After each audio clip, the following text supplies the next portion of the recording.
Good morning, good day, and welcome. Today's topic will be goal setting. Goal setting need not necessarily be quantified or in numbers or being productive or about time management or about achieving something within a specified period of time. It can also be qualitative. Qualitative meaning being comfortable or being loving, being caring with people around you.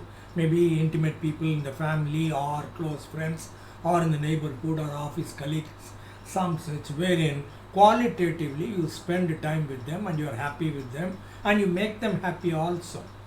I think most of us know about love languages and Gary Chapman. Need not necessarily be husband and wife and love language only. Love languages can be applied anywhere, can be made useful in any context in your life. Meaning that you can spend quality time with people. It could be husband, wife, it could be children, or it could be with your friends also. And then you can appreciate the other people around you for whatever they are or whatever they have done. Again, you can share their job or griefs or joys also. And there can also be touch and hugging, putting your hand on their shoulders or in the hips, and then being with them, telling them that body language wise you tell them that I love you, I care for you, I'm happy spending time with you. And you can also offer some gift items. Need not necessarily be sovereign gold or some such. It can be as simple as buying them a hanky for 10 rupees or 50 rupees. So offer some gift. It need not necessarily be only waiting for a birthday, waiting for a marriage anniversary, and then I will give them gifts. No, simply because I like you, simply because I care for you, I am giving you this out of my love, out of my affection. So similarly, I also would like to tell you that who could be the busiest person in the world?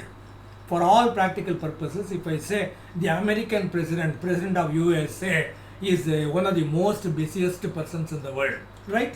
So even the American president, every year he takes a time off at least a week, goes to some island. There are about 5,000, 6,000 islands in the Pacific Ocean away from the USA.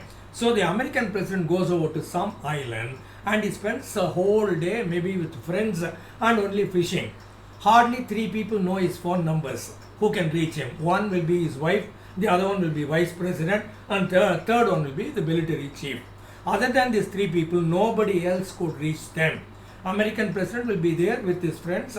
Sometimes maybe he will take his wife along, and he will be there, maybe fishing, maybe with friends, maybe drinking beer, maybe playing cards, we do not know. And he will be there, he will not be available to anyone in the world for about a week. Even an American president can take a week off every year. In that context, how come you and I cannot do that? Coming to Barack Obama, I tell you, every day 45 minutes he plays basketball with some of his friends. And friends meaning they are got to be tough opponents who can beat up Barack Obama in basketball. And almost all the American presidents have got some hobby or other. It could be designing, it could be toy making, it could be carpentry, it could be some electrical work. Some such, almost all the American presidents have got a hobby of their own, and they spend some time taking care of their hobby. Added to that, I tell you, coming to India in Indian context, we have a chief minister by name Mrs. Stalin, Tamil Nadu chief minister. A couple of days in a month, maybe 2 or 3 times in a month, he picks up a cycle and about 20 kilometers away from Chennai, he goes over by car, and then with his cycle, he rides a cycle, does cycling for about 20 kilometers in the beach road towards Mahabalipuram along with 10 of his friends. He rides a cycle 20 kilometers and he is healthy. That's his hobby.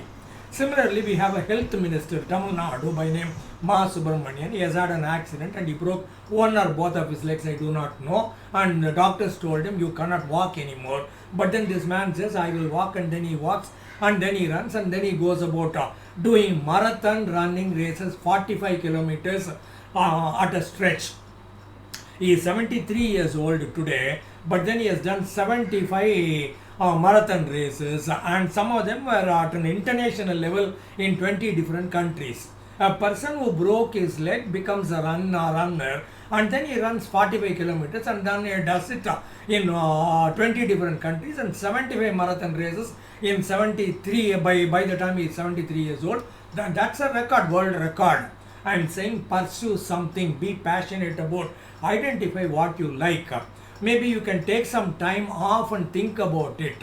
Think about what exactly do I want, what exactly do I like, and then it could be astronomy going up into the sky, or it could be archaeology going down into the earth. I do not know. Pick up some subject, something that you like, you're passionate about, and then start learning them. Not because you want to make money, not because you want to impress some other people, simply because you enjoy doing it and keep doing it on your own, not to prove it to anybody at all, not to show it to anybody at all.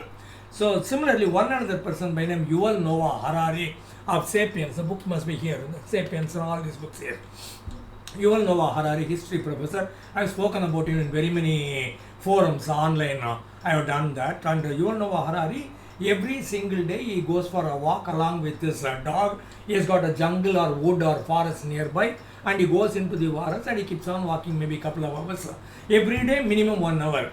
And on weekends he goes for a longer time. And every day he walks, and during the walking he keeps thinking about how to go about, or how to write a book or some such, I do not know. But then he takes 1 hour off for walking.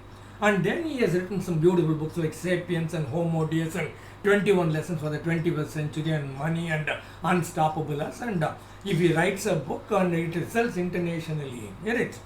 And similarly, you can pick up a language also. Some language, it could be Tamil, Telugu, Kannada, Malayalam, or whatever. And then you want to learn the language simply because you want to learn the language, not because you want to impress somebody else. Ultimately, my suggestion will be, what makes you happy, number one. What are you passionate about, number two. See that your passion and your happiness come together, and then spend several hours towards that, and make your 2024 a very happy new year. Thank you very much. I am done.